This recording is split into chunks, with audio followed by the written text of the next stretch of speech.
मागील हंगामामध्ये 1 नोव्हेंबर पासून साखर कारखाने सुरू करण्याचा निर्णय सरकारने घेतलेला होता आणि त्या पद्धतीनं साखर कारखाने सुरू झालेले होते.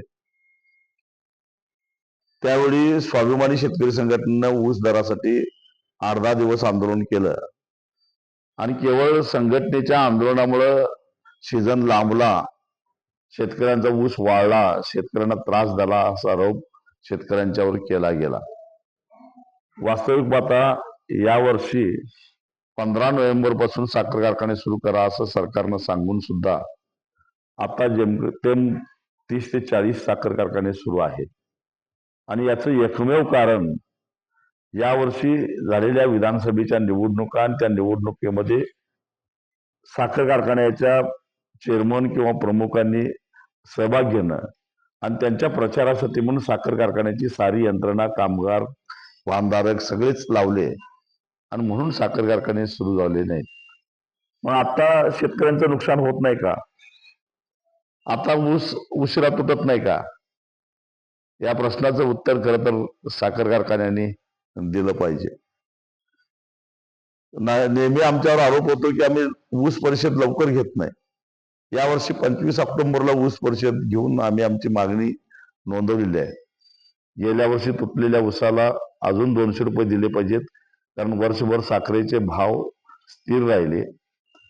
साखर विकून उत्पन्न चांगलं मिळालेलं आहे.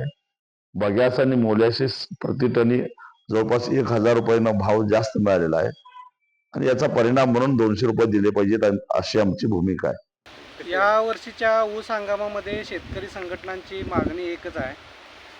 मागच्या वर्षी तुटलेल्या ऊसाला 200 रुपये आणि चालूला किमान 3700 रुपये पहिली उचल मिळायला पाहिजे.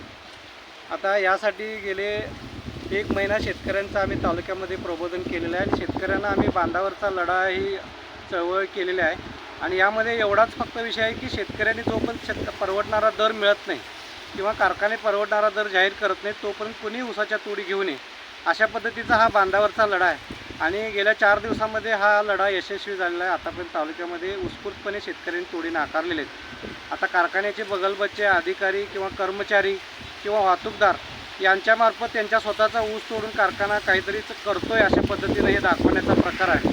पण पूर्ण क्षमतेने कुठलाही कारखाना चालणार नाही आणि तालुक्यातली सगळी वाहतूक ठप्प आहे, तोडण्या सगळ्या ठप्प आहेत आणि पूर्णपणे ऊस तोडीसुद्धा बंद आहे. आणि येत्या काळामध्ये कारखानदारांनी खरं तर आमच्या आंदोलनाला विरोध न करता शेतकऱ्यांच्या मागणीचा सहानुभूतीपूर्वक विचार करून तात्काळ तोडगा काढून आपला हंगाम सुरळीत करण्याचा प्रयत्न करावा